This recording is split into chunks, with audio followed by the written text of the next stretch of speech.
bee battle happening right now. Hello, everybody, and good afternoon. Welcome to our second part for our Junior Outdoor Basics Outdoor Skills journey.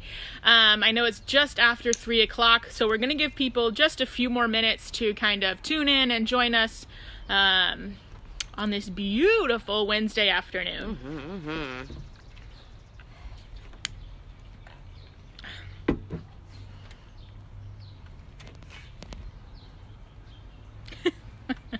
All right, so we'll go ahead and get started. So for those of you that maybe didn't tune in for part one, or you've never tuned in before, welcome. My name is Kelly Red Campbell. I'm the outdoor program specialist for the Girl Scouts of Central Maryland, and I'm the camp director at Camp Conowingo. Hi guys, I'm Megan Taz Campbell. I work with the Girl Scouts Nation's Capital, and I'm their camp director for Camp Winona. Awesome. So welcome again. So this is part 2 of our outdoor series, our outdoor basics for juniors. Today we're going to be focusing on leave no trace. We're going to go over a couple of knots, and then we're actually going to put some of those knots to practice, and we're going to make some paracord bracelets. We practiced ahead of time because I'm no arts and crafts master, and so I wanted to make sure I would be able to do it with you guys. So we're going to make some paracord bracelets at the end of this, just so we can kind of practice our knots and make sure we're all on the same page. So first of all, we can review a little bit. So last week we went over, we made solar ovens. I don't know if you guys did those with us, or maybe you did them later, and then we're able to not necessarily cook, but maybe warm things up in the yard in the sun. It has been a little sunnier this week compared to last week. But today we're going to start with our leave no trace topics. So I'm sure at this point in your Girl Scout journey, you guys have heard of leave no trace before. There are 7 leave no trace principles, and really, leave no trace can be applied not just when you're in an outdoor setting or you're going hiking or camping, which is when people generally think of leave no trace, but leave no trace can really be applied almost in all aspects of our lives, and we'll kind of talk a little bit about that on how we can tie it in. So our first leave no trace principle is really, you can call it a bunch of different things. I learned it as know before you go. Yeah. Or to plan ahead and prepare, so to speak. So really what this means is, if we're going hiking, have we looked at a trail map? Do we know how strenuous the hike's going to be? Do we know if there's drinkable water anywhere along our hike, or do we need to take extra water because there isn't any? What's the weather going to be like when we go hiking? That type of stuff. But also, if we want to just talk about that in our everyday lives when we don't get to enjoy the outdoors, what about if we could apply that to school? So know before you go, or plan ahead and prepare. So are we prepared for the next day? Did we do our homework the night before? Do we have all of our books that we need? If we're going on a field trip, do we get all of our permission slips signed? So really kind of know before you go, or plan ahead and be prepared, can kind of cross over into our everyday part of life, not just when we're outside enjoying nature. Taz, would you like to do number 2? Oh, sure. So number 2 is travel and camp on durable surfaces. And so, well, we're not leaving trace, are we? It's okay, I'll get it. Yeah, so traveling and camping on durable surfaces. So that really means when you're in a car, like, do you drive across your yard, or do you drive up the road? The road is a durable surface. It's nice, it's hard, it's made for traveling. So if you're going hiking, you want to do the same thing. You want to make sure that you stay on the trail that's marked, and so you don't mess up the wildlife around you. If you're, say, playing field games at school, you want to make sure that you don't walk the same path too many times, or you'll make a whole new path in the grass and make your own trail that wasn't there before. So part of that plan ahead is knowing where the trails are, where you can walk, and what the durable surfaces are. You also want to make sure with durable surfaces that you wear the appropriate shoes. So if you're wearing big hiking boots, but you're only going on like your neighborhood trail, you're gonna tear up a lot of the ground with your big hiking boots, because those are really made for like rocks and slippery surfaces. So if you're just gonna go around in your neighborhood, or you're gonna go on a local trail at the park, then just wear some good old solid sneakers. That'll get you around good. Awesome. Principle number 3 is to dispose of waste properly, or as I like to call it, pack it in, pack it out. So what that essentially means, I mean, it seems pretty self-explanatory, but we'll talk about it a little bit, is if I take it in with me on my hike or on my adventure, I need to take it out with me on my adventure or on my hike. And sometimes whenever I'm talking about this, like at camp or during a programming with other Girl Scouts, somebody always asks, but what about fruit? What if I'm eating a banana, which some people are very fond of, and I have the peel? Do I have to take the peel with me, or can I just throw it in the woods because it'll decompose and then it's better for nature? Unfortunately and fortunately, you need to take it with you, right? Because if we start throwing all of our fruit or all of our trash into nature, then the animals will start to learn that they can be fed if they just go there and they kind of forget that they need to be foraging for their own food. So it really impacts the ecosystem if we just start throwing all of our trash around. And obviously, if we see actual trash, we would obviously take that with us. But sometimes it gets a little gray when it might be biodegradable, and so we think we can leave it behind, but we really shouldn't. We should take it with us. If we pack it in, we should pack it out. So principle number 3 is to dispose of waste properly, or to trash your trash, also known as to pack it in and pack it out. So number 4. Yeah, what's number 4? Pictures. Oh, pictures. So leave what you find. So that's part of leave no trace, right? So we're not going to take something with us. We're going to only take memories and photos and leave everything else behind so the next person can appreciate it. I like to tell a story when I teach this to kids about if you were at camp over the weekend and you came home and your house was gone, how would you feel? That's kind of the same as you were walking through the woods and you saw the prettiest, sparkliest, purplest rock that you ever did see, and you wanted to keep that pretty purple sparkly rock, so you picked it up and you put it in your pocket, and all the ants that lived under the rock came home and they didn't find their home. So it's kind of the same as if you think you went away for a trip and a big giant from Jack's Beanstalk came down and found your pretty purpley sparkly house, and he took it with him too. So you want to make sure that you always leave what you find, unless it's trash. Trash is never good for the environment, so always pick it up, put it in your pocket, and trash your trash. Excellent. Awesome. So number 5 for leave no trace is to minimize your campfire impacts. And again, this one seems a little self-explanatory, but sometimes when we can see pictures of people having like really large bonfires, fires where we're not really cooking on them, they're not really they're not keeping us warm, they're just for fun. And fires for fun are okay. We just want to make sure it's the appropriate size fire, because if we have a giant bonfire on the ground, it can actually affect the roots around us. And I know that we can't always see them, but tree roots extend really far while they search for all that water and nutrients that they need to survive. And if we have a giant bonfire, it can actually damage the roots to a tree, unbeknownst to us. We might not know it because we don't know roots are there, but it would be dangerous for that tree to have such a large bonfire. And leave no trace really is about protecting nature and watching out for all of nature's things, and that's the plants and the animals. And the other thing about minimizing our campfire impact is that we only want to have fires where we're allowed to have fires. So we would kind of, going back to step number 1 about knowing before we go, are we allowed to have fires even at all in the place where we're hiking or camping? Or where can we have those fires? So a lot of campgrounds or along the trails, you'll see rings of rocks, and those are generally speaking safe places to have a campfire, because if we just light a campfire anywhere, we're not only damaging the vegetation around us, but it also could spread really easily. And I know that no one wants to be responsible for a forest fire, and so we want to only have fires where we're allowed to, and we want to make sure that they're the appropriate size.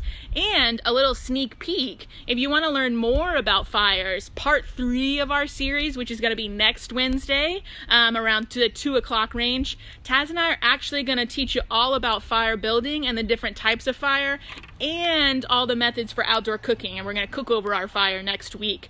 So we're going to dive deep into fire next Wednesday, so you have to tune in for part 3 of this series, all right? So number 5, all about fires. Taz is going to take us on to number 6. So number 6, guys, is respect wildlife. And so when you're in your home, you want to be quiet and respect your inside rules, respect the people around you. It's kind of the same when you go out into the nature. You want to respect the home of the animals and the bugs all around you. So you don't want to, as Red mentioned earlier, leave your your plant cores from your apples or your peels from your bananas out there, because we want to respect wildlife and let them know that they actually live here, and you know that they do. You also, if you see, say, a squirrel or a bear or a deer, and they're so cute and they're so fluffy, and you just really want to go and touch them, make sure you keep your distance from them, because they're a little scared of you, especially snakes. Ooh, you might find one in your yard. Snakes are actually really terrified of you. You are like a giant elephant to that little baby snake. So make sure that you keep your distance from them. The same is kind of with bugs as well. You don't want to find a ladybug and keep it, or even later in the summer when all of the pretty twinkly fireflies come out. It's okay if you maybe catch one in your hand and look at it and really appreciate it, but don't keep them inside, because they're not meant to be put in a jar. They're meant to fly around and find their other glowing friends and light up the night for you. So make sure that you respect wildlife. Also want to make sure, with part of that respecting wildlife, is that you want to use the right volume voice at the right time.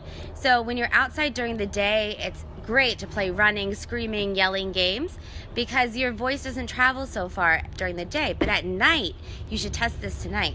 When you go outside in the dark, your voice can travel so much farther, because the light from the sun, what's a motorcycle? The light from the sun isn't actually blocking your sound waves. So try this out with your family at home.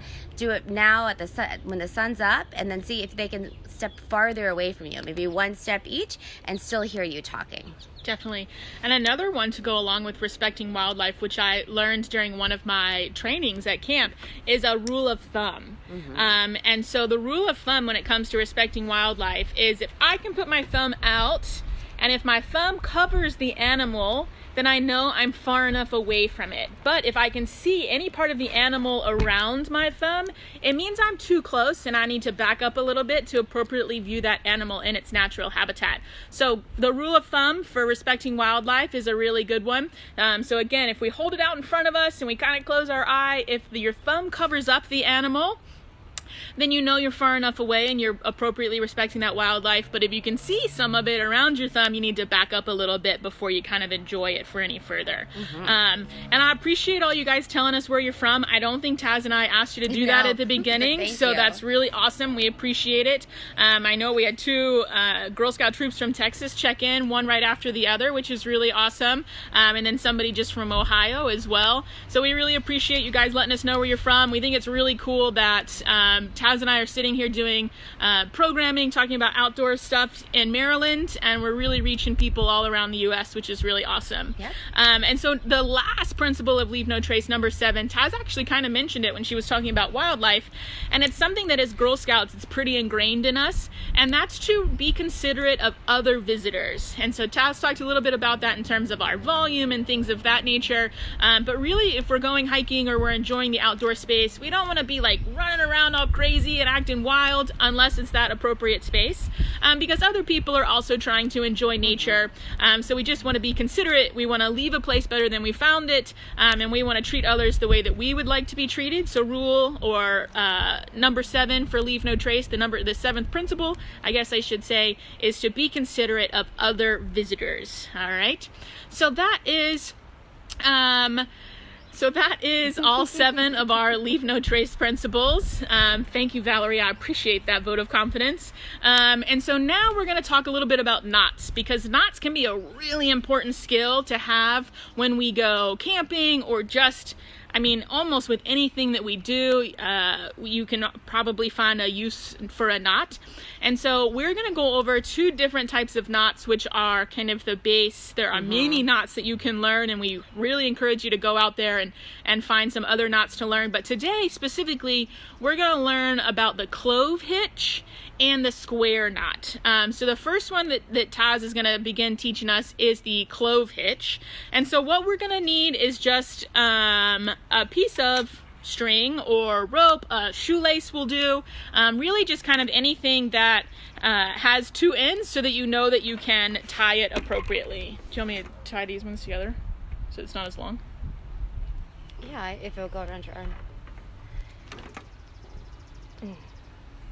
All right, so the other important thing that before you can tie a clove hitch is you need something for it to go around. So a stick, or if you have a buddy, like Taz and I are buddies, she can use my arm to demonstrate a clove hitch, or the leg of a chair, just something where it can go around so that you can kind of follow along, all right? You can do it on your water bottle as well. Anything that's kind of like a branch on a tree. All right, so I'm gonna bring us a little closer so that you guys can see us, and I'm gonna turn us around, I believe, and actually see what Taz is doing.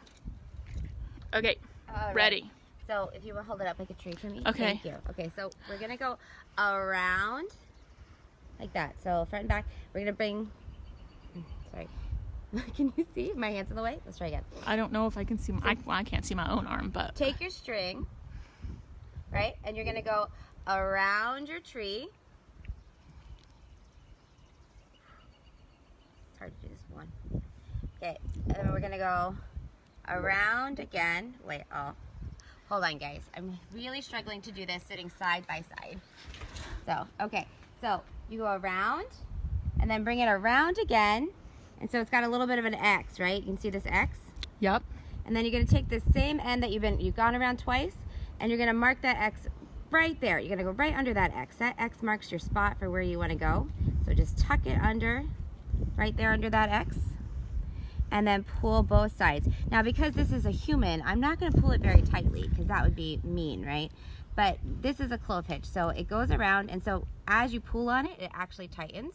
So you would use this to maybe hang your drip line for your bags at camp. You could use it to hang up a clothesline. That's what we do at camp. Let me try and do it without the knot in the middle so you guys can see a little better. Okay. So I'm gonna go around my tree, and I've got the one end running. This big long end's over here. So then I'm gonna go around my tree again, and you can see my X, right? Oh yeah, this one's much better. Yeah, and so then I'm gonna go right under my X. So under both sides. There we go. And then oh, I did it wrong. Oh no. Oh no. Let's do it again. This is why we practice, everybody. So we're gonna go. So I've got my piece here, right? I'm gonna go around. Let me just go around again, and I'm just gonna slide it and cheat because there's my X. Okay, and then bring this one around again, and I have to go that way. X marks the spot. Oh no, I did it wrong again. Ladies, what am I doing wrong? Okay. The pressure's on, ladies. Yeah, I got it. Nope. Are you crossing it wrong? I don't think so. There.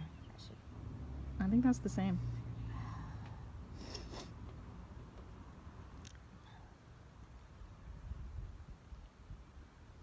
Sorry, guys. Taz is having a bad day. That's okay. Okay. The thing about knots, everybody.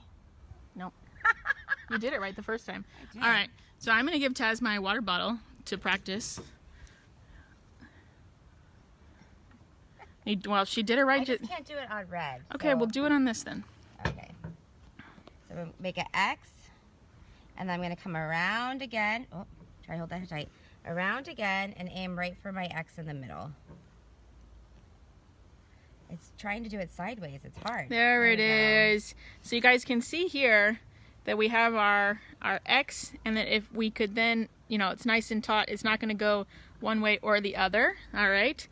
So Taz, can you do it one more time while we all practice together, and then we can. We'll give you guys a few minutes to just practice that before we move on to our square knot. Yeah, so I'm going to take the length of rope and come around, bring it over, right? And then, oh, I need a little bit more rope, guys. Underestimated. Okay, bring it over and then mark back through my X. Oh, sorry. There we go. Perfect.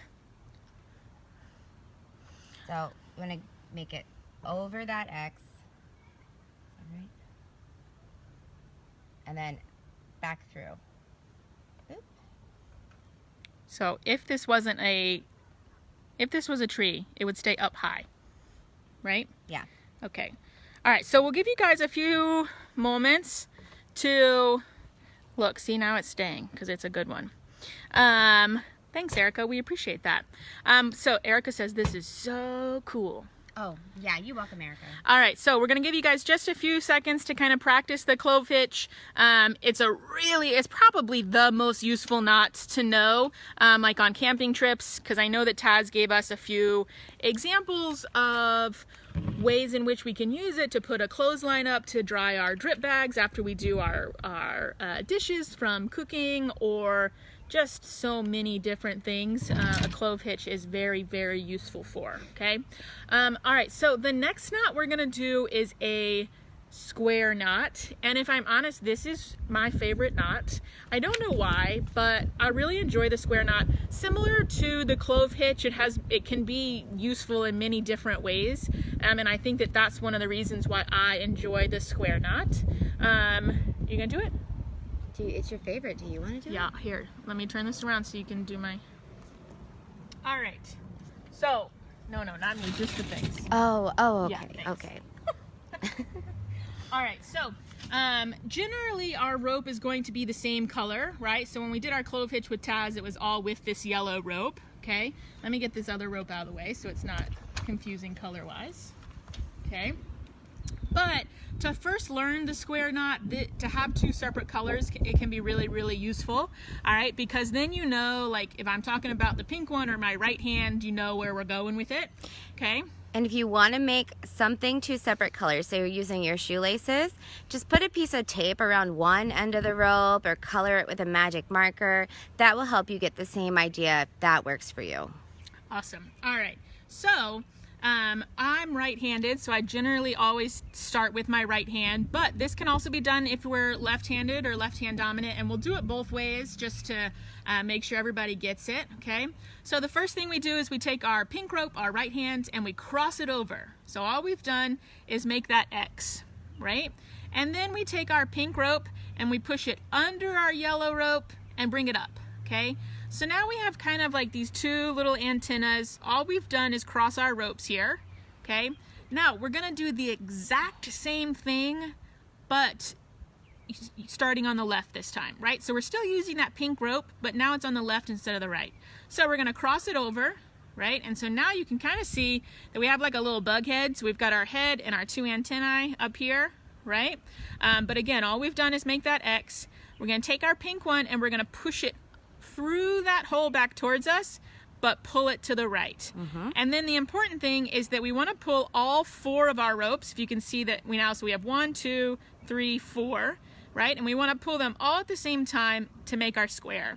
Now, one of the ways, other than looking at it to know that you have a square knot, that you know it's successful, is if you take hold of your two ends, if you push them together, they should slide, right? Because then you know you have a square knot. And then you can pull it tight and you know that that's not going anywhere. And a square knot is often useful if you're gonna carry something that's heavy.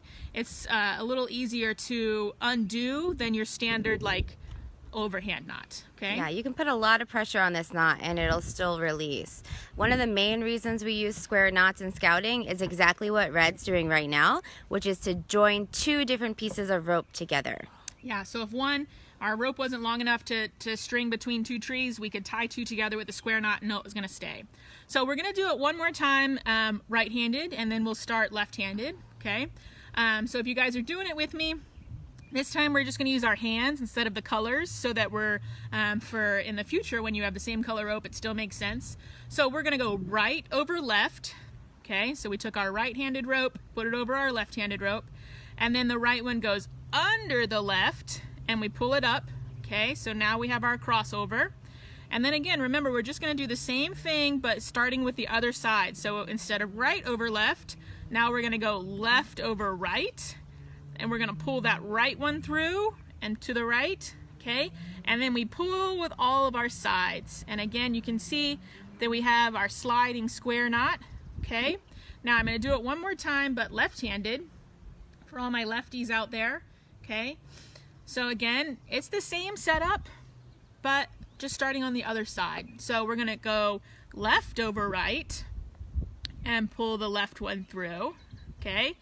And now, I'm sure you guys can guess it, since we started with our left, now we go, right over left, pull that one through, and then pull tight, and we can test it, and then we know that we have our square knot. And if you feel like you have either of these knots down to a T, I think you should try and doing it with your eyes closed. So we'll give you guys a few seconds just to test yourself and do an eyes closed square hitch, a square knot.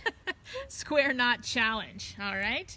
So everybody do your square knot a few times, because it'll become really handy when we move over to our paracord bracelets. Yes. All right? So the square knot, if you are a camping queen and you want to make friendship bracelets, the square knot is actually the first knot we learn in macrame, which is what we're doing with our survival bracelets.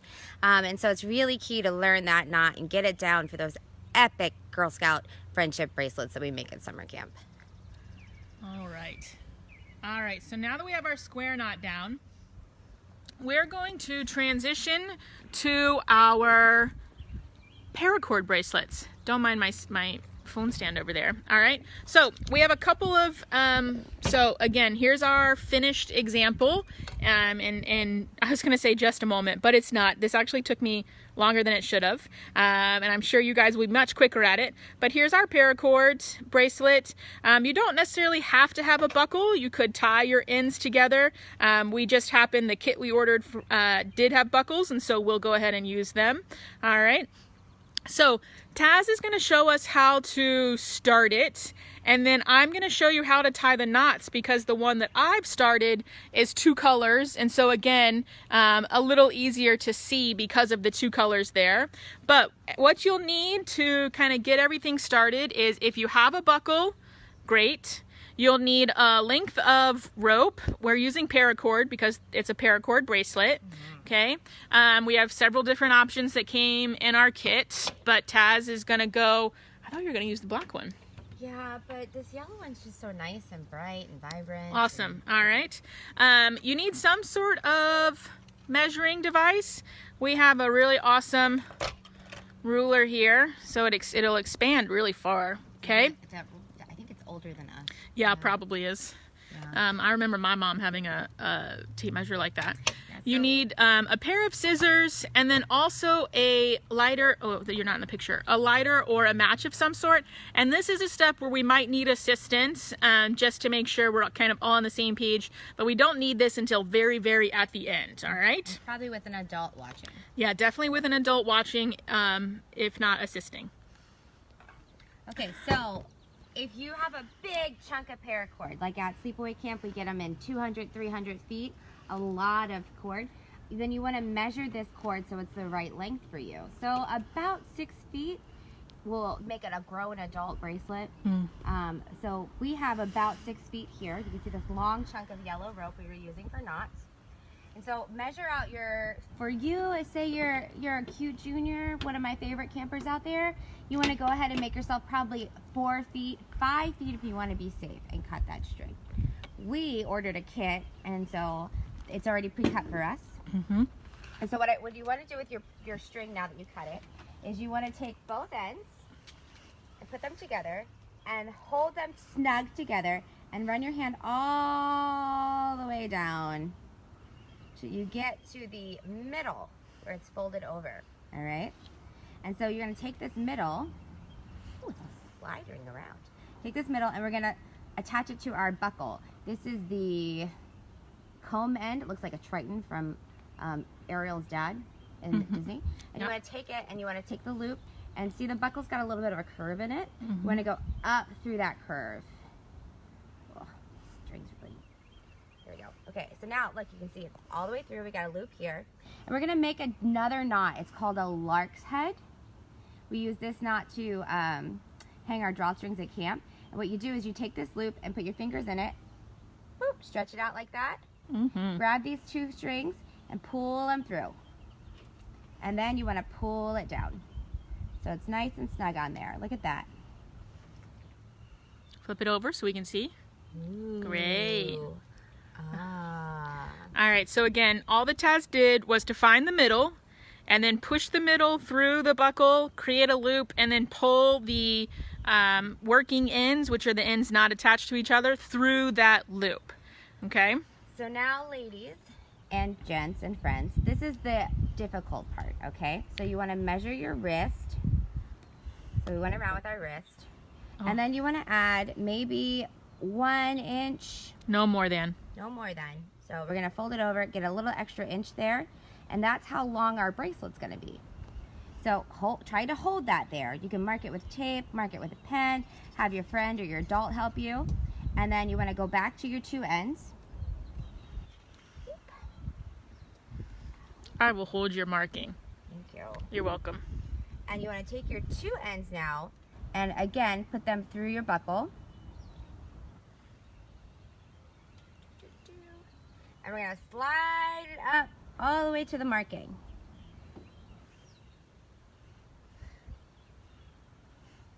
All right.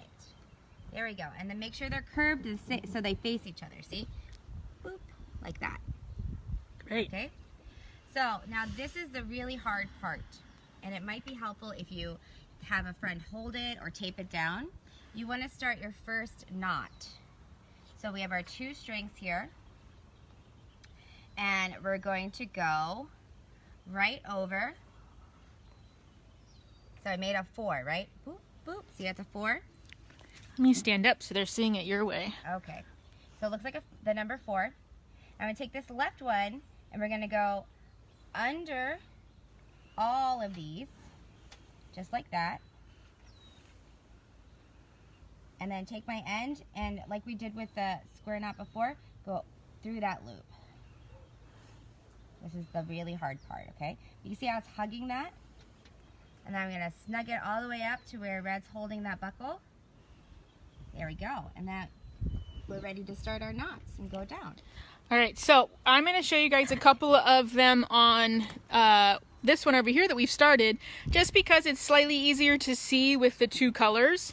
So I'm going to transition. Hold that. Wait. Oh, I'm sorry. It's okay, it's gonna happen. We have stuff flying everywhere. All right. Okay. So one of the key things when we make our paracord bracelet is that we're always gonna use the same side, which can be a little confusing when it comes to one that's the same color. And so you gotta remember which side you're going with. Whereas with mine now, because it's 2 colors, I always know which one I'm going to start with. And you can see that we've already started it, just to kind of get, since Taz did that step, so now it's already done on ours. So again, we're going to take our blue one, and it goes over our middle strands, right? And then under the red one. Okay, so can you guys see that right there? All right, and I still have this loop here where my finger is. Okay, then I'm going to take my red one, and it goes under both my strands, so I have 1 over 1 under. And then I'm going to pull it through that loop with all my excess. Okay, and then just like Taz, we're going to cinch it all the way up.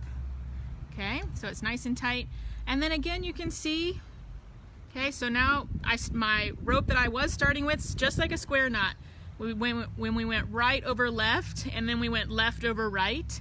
It's the same way back and forth throughout our paracord bracelet. So now my cord's on the left, so now I'm gonna go left over, and then under that red one, and then I'm gonna pull my red one through. We're gonna cinch it up so it's nice and tight, okay? And then again, same thing, guys. So now my blue one is on the right, so now we went right over left, left over right. Now we're gonna go right over left again. And then we're gonna pull that red one through. Awesome. All right. So I'm guessing at this point you guys probably have the hang of it. So I'm going to take the phone from Taz so that she can kind of finish her bracelet, so that then we can show you guys how to actually finish it when you've gotten to the end. All right. Actually, I won't put Taz under that pressure, and I won't show you exactly her bracelet while she works. But again, when you guys are done with your bracelets, or anything else that we've done throughout any of our programming, we would love to see the results. So I know last week with paracord, some people made like paracord snakes, and I think we made finger crochet snakes last week, and we got to see some of those pictures, which was super, super cool. And when I say we, I don't mean Taz and I did it, I mean the Girl Scouts did it.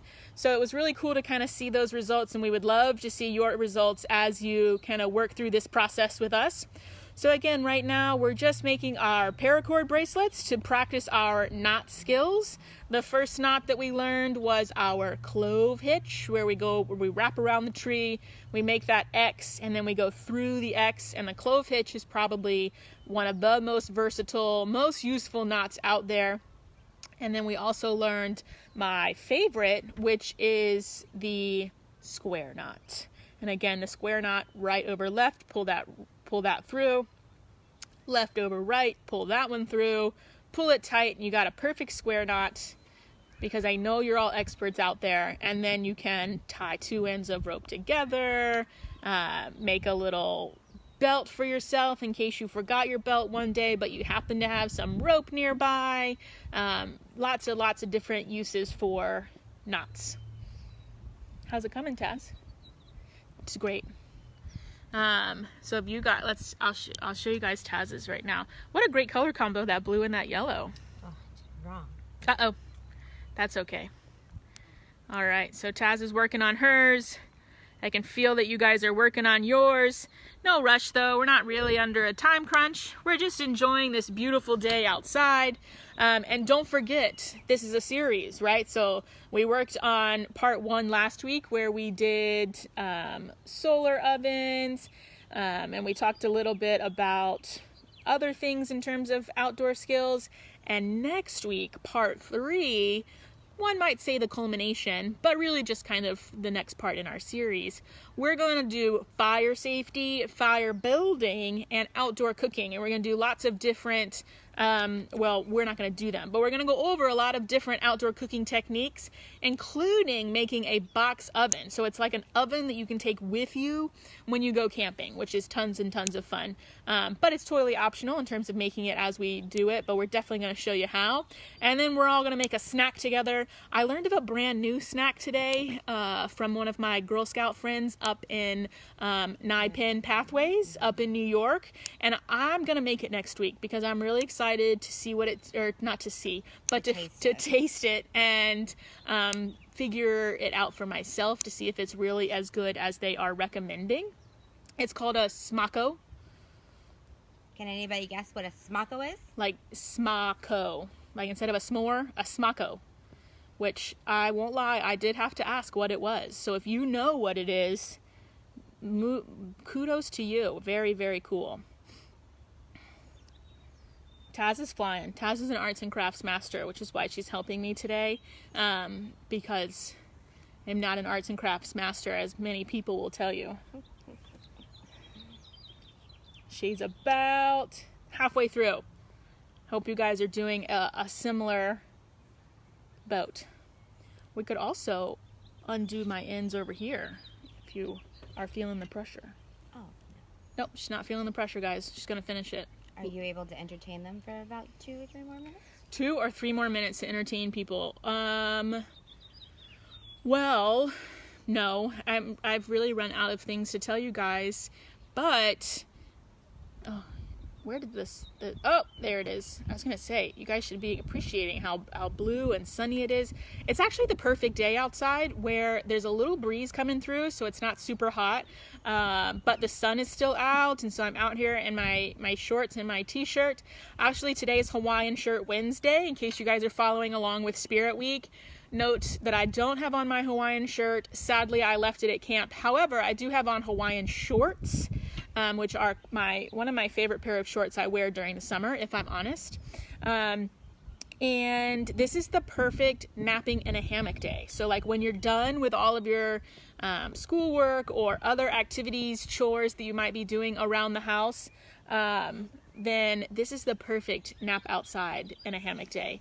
I haven't done it yet because I'm not done with all of my schoolwork or my chores, but I'm just saying that this would be a really cool day to nap outside.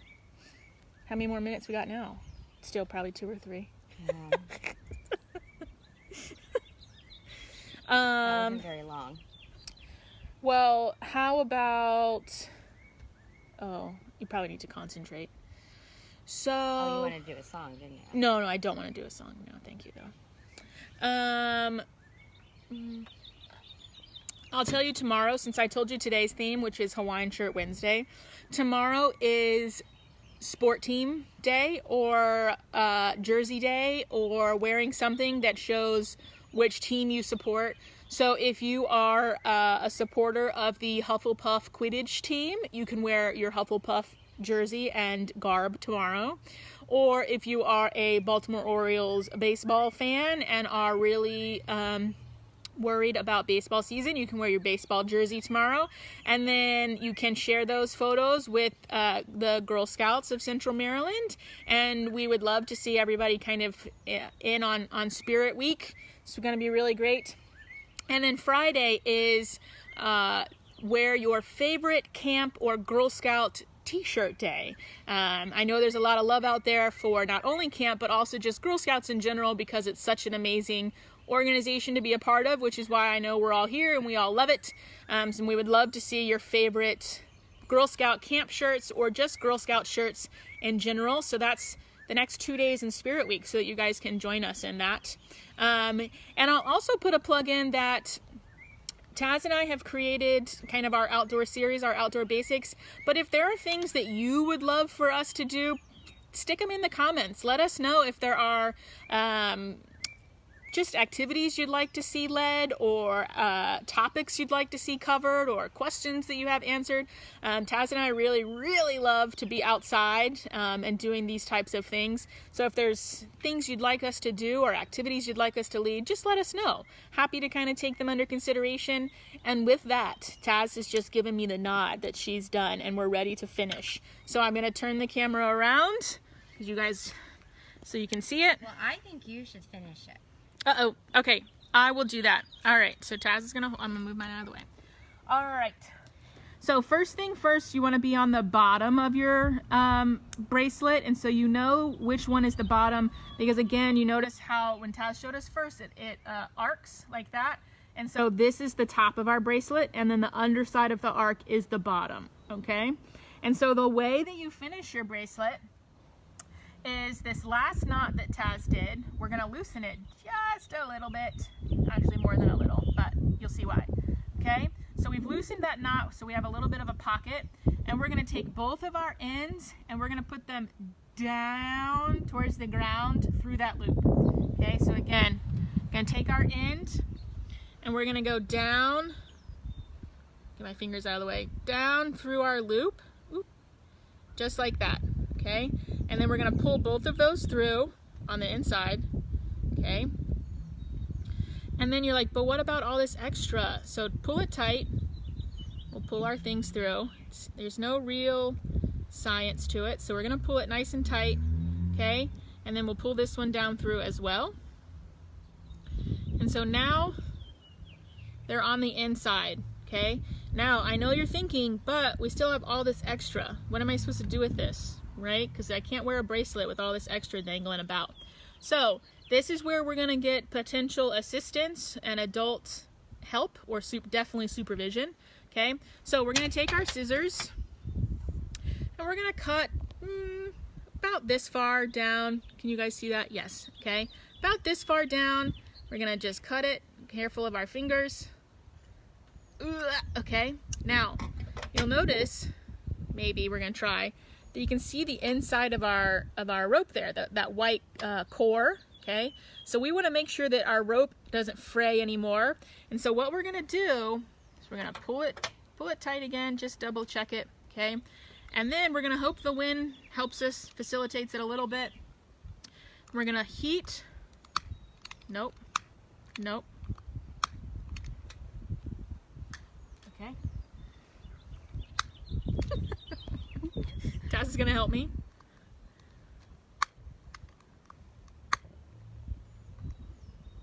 All right, so we're heating up the ends to make them nice and hot, and then we're gonna push them down so that they kind of attach themselves to our other bracelet, okay? And then once you've done that, and I don't think we heated ours enough, but I'll show you on my one we did earlier when the wind wasn't blowing as much, okay? You can kind of see that we're pushed down and we're attached right up here. Okay, so you'll want to do that on here, and if you notice that this one's a little longer, so if you want to cut a little bit more off of that and then attach them down, that's okay too. Really, it's your bracelet. You don't want it to be too like melty, because then it'll kind of get jaggedy and pointy, and then that's not comfortable, because remember, this is the side that's going to wrap around your wrist. Okay, so this is the side that's going to touch it. So again, we're going to be careful with heating this, so we're melting it down, right? So ours isn't melted enough, I can already tell, but that's okay because it's windy out here, and so I don't think we're going to be super successful. And then we want to push it down together and down onto our thing so that then it attaches, and then you have a completed paracord bracelet, and you are ready, because now you are an expert at a square knot. And I know you've also been gonna practice your clove hitches, and you guys are gonna be perfect at that. All right, so now we're just, so we're getting some thank yous, which we appreciate. All right, so let me put this back so you can see both of us again. So a few fun facts, ladies and gents and friends. The reason that this melts like that is because it's a nylon material, and it's made out of recycled plastic bottles. That's really exciting. Yeah. All right, so it melts down just like any other plastic does when it's hot. So what do we also know about melted plastic? It can get really hot and it could burn you. So make sure that you have an adult helping you with this last step. Another cool thing about making these bracelets is you just saw how much rope went into there. And so if you have an emergency, say suddenly it rained and you need to hang your clothes up to dry them, you can untie all of this, keep your buckles in your pocket, and you have a whole hunk of rope that you carry around with you all the time. What a better way for a Girl Scout to be prepared. Definitely. Awesome. All right, well, so leave no trace, clove hitch, square knot, paracord bracelet, so we can be prepared and have rope with us at all time, but in a stylish fashion. So thank you again for tuning in for part 2 of our outdoor basics and our outdoor skills series. And again, for those of you that tuned in maybe after I gave you the sneak peek, part 3 is next Wednesday at 2 o'clock, where Taz and I are going to go over fire safety, how to build a fire, the types of fire, and also the different types of fire or campfire cooking methods. And then we're all going to make a snack together. So again, join us for part 3 of that series. We hope you'll tune in and kind of go along the journey with us. Until then, we'll talk to you later. Bye, guys.